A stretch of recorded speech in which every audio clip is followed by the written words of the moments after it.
from Real Steel. Today we are back on the brown car. We are not going to go in a direction though that a lot of people expect. We're actually going to be taking it apart. And you may say, taking it apart? Well, why? Well, let me explain. Now, no, we are not going to completely disassemble this car, but this drivetrain is getting yanked. Main thing is, it's a good motor, it's a strong motor, but I'm not 100% happy with it. See, the original plan back in 2021 when I first got this was to put the 318 out of the Yellow Fury into it, but this guy became trouble, and that 318 out of the yellow car ended up in it. And then if you watch the Revival series on it, you know it went back into it. So that 318 was pretty much unavailable. So I stuck this motor in. Now this motor came out of a 73. My buddy pulled it, was going to detail it and all that and go back in, but plans changed and I ended up with it. And as a matter of convenience, I put it in this car. So that's the story on it. Like I say, it runs good and all that, but the gas mileage is going to be terrible. I know this for a fact because I've ran many 360s. And yeah, so if I'm going to drive this thing, I got to do something better. So what's the solution? Well, let me show you. This is the solution. Now, if you watch the Truck Revival series, this motor was going to go into the pickup. It's out of an 88 Dodge van. It is throttle body, but I will convert it to a carburetor before I put it in the Fury. But then we've realized we didn't need it. So now I have it extra. And it's a much better quality motor than the 360. It's got higher compression. It's got better heads and a roller cam. So yeah, it should be a lot better on gas. I'm going to back this up with a 904 that did come out of the yellow car. So that's the plan for this. But anyway, let's get started. All right, first thing we're going to do, we're going to take the top end apart, not all the way. Carb, distributor, radiator, fan, some accessories and all that. And she got a few cobwebs, but I can work around it. And then I'm going to dive underneath and get the bottom stuff apart. The nice thing is that it wasn't completely together, so I don't got to deal with exhaust or anything, and a lot of bottom end stuff. So that'll make pulling it out a little easier, but yeah, we'll get that all taken apart, and then we'll wheel it over to the A-frame, and we'll see if we can't get her yanked out.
As you can see, we got the front dress off. That just makes it a little easier. I like to work front to back, taking them apart. I like to take the fan and radiator out. To me, take the fan shroud out and then the radiator. You can get to your lines a lot easier down low. So yeah, I don't just loosen the shroud then the radiator. I take the shroud and the fan off at the same time. So let's keep going here. We got some front accessories. Probably not going to take all of it off. We got a carb, distributor, coil, a bunch of wiring and stuff. So let's keep going.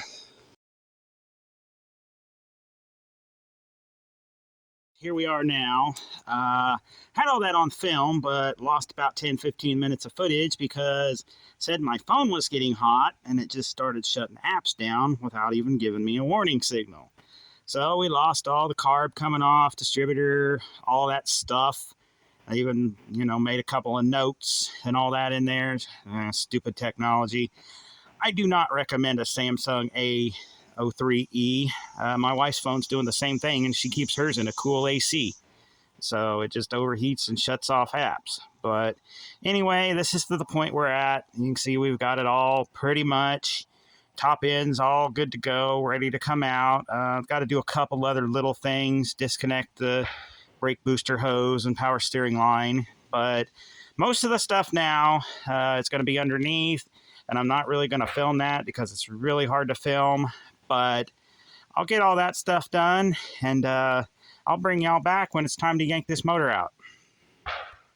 It's been a few days. Got frustrated when the camera did the overheat, so it was warm, so I just decided to do a few other things. But anyway, got all the accessories pulled off that I need to, and got all the underneath stuff done. So she should be ready to take over to the old A-frame over there, and we'll see if we can get this puppy out of here.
Guys, that was kind of a fighter.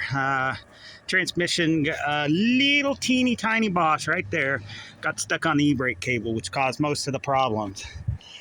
We also whammied our cooler line a little bit, but not bad. I'm still going to use these lines even though I'm not using this drivetrain.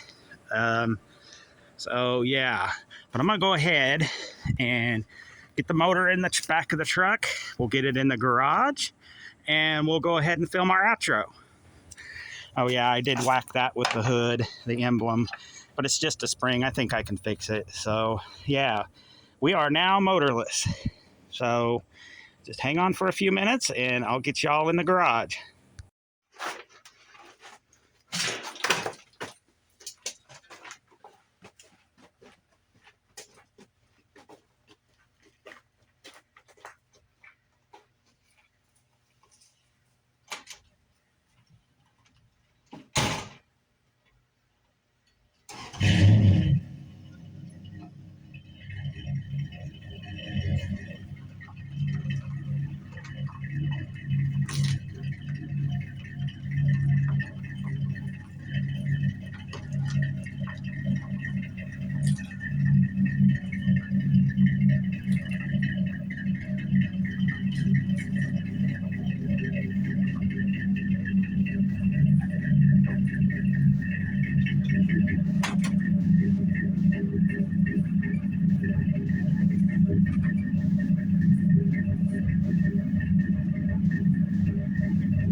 right, guys, there she is. And this will be my closing clip.